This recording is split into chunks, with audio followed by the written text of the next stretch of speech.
Panorama group, जो सोचता है वो करता है। कभी कभी किसी प्रश्न में तेज से तेज विद्यार्थी भी फंस जाता है। ऐसा ही कुछ देखने को मिल रहा है लालू प्रसाद के फैसले और लालू प्रसाद जो 2024 की परीक्षा में अपने हाथ में कमान लिए हैं, उस परीक्षा में उलझे हुए नजर आ रहे हैं। लोकसभा की अधिसूचना जारी हो चुकी है और इसमें आज प्रथम चरण के नामांकन की अंतिम तिथि है। ऐसे में आप समझ सकते हैं कि मामला क्या हो सकता है जब महागठबंधन के भीतर अब तक सीट शेयरिंग का समझौता ही नहीं हुआ है।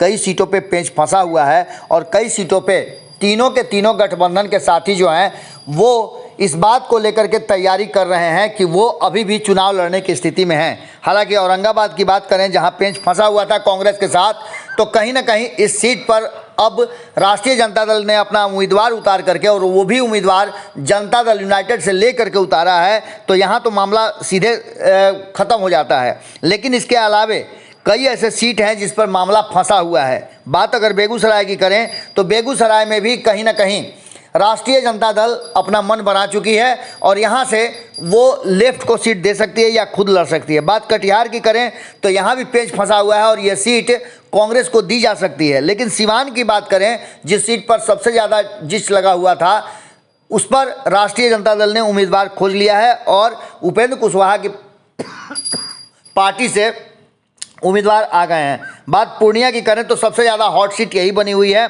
और पूर्णिया सीट पर चुनाव लड़ने के लिए पप्पू यादव ने जो कुर्बानी दी वो सभी देख रहे हैं। पप्पू यादव ने अपनी पार्टी का विलय कर दिया और अब वो कांग्रेस के हिस्सा हैं। लेकिन इंडिया गठबंधन में कांग्रेस, आरजेडी, सीपीआई, सीपीआईएमएल और सीपीएम के सूत्रों से अगर बात करें तो कांग्रेस 10 सीट चाहती थी, लेकिन अब इस पर बात बनती हुई दिखाई नहीं दे रही है। ऐसा लगता है कि कांग्रेस और राष्ट्रीय जनता दल अलग अलग चुनाव लड़ेंगे।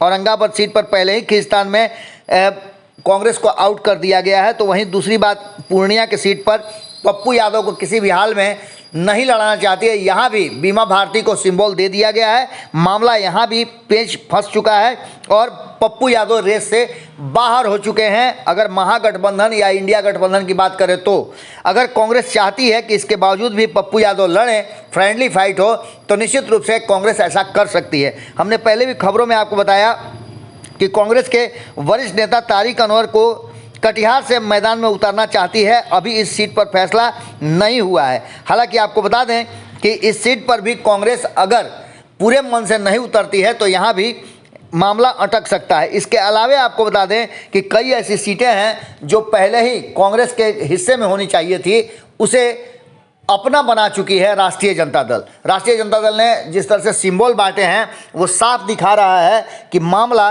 किस दिशा में जा रहा है। आपको बता दें कि लगातार हम आपको अपडेट देते रहे हैं। दिल्ली में हुई बैठक के बाद भी कोई फैसला निकल करके सामने नहीं आया।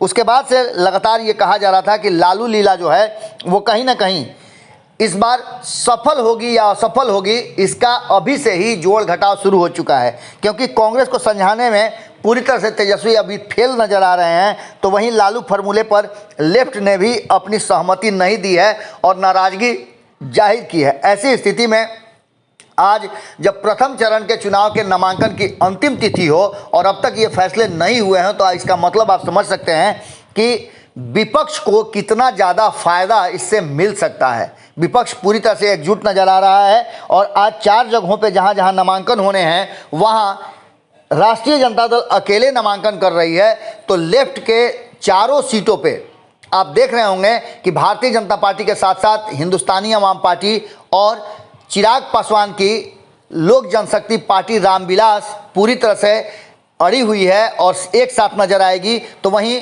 उपेंद्र कुशवाहा भी इस नामांकन की प्रक्रिया में साथ में रहेंगे। जो जानकारी मिल रही है उसमें चिराग पासवान गया के साथ साथ जमुई में भी नामांकन में शामिल रहेंगे और उपेंद्र कुशवाहा भी कई जगहों पे नामांकन में शामिल होंगे। इसका सीधा मतलब ये कहा जा सकता है कि जहां एक तरफ एकजुट दिख रही है एनडीए, वहीं महागठबंधन पूरी तरह से बिखरा हुआ है और अभी तक सीट शेयरिंग का समझौता नहीं होना इस बात की तरफ इशारा कर रहा है कि कभी भी कोई बड़ा फैसला आ सकता है जिसमें अलग अलग चुनाव लड़ने की भी घोषणा कर सकते हैं। पनोरमा ग्रुप, जो सोचता है वो करता है। अगर ये वीडियो पसंद आई और वह बिहार के राजनीति और बिहारियत से सरोकार रखेनी तो सब्सक्राइब बटन दबा के चैनल के सब्सक्राइब कर ली। ओजे एगो घंटी बा, ओकरा बटन दबा देला से कुल सटीक और मारक खबर रुआ मुफ्त में मिल जाई। अगर रुआ पत्रकारिता के हमनी के नया प्रयोग में सहयोग कर चाहतानी तो ज्वाइन बटन दबा दी। पेटीएम नंबर नोट कर ली 9386816700। धन्यवाद।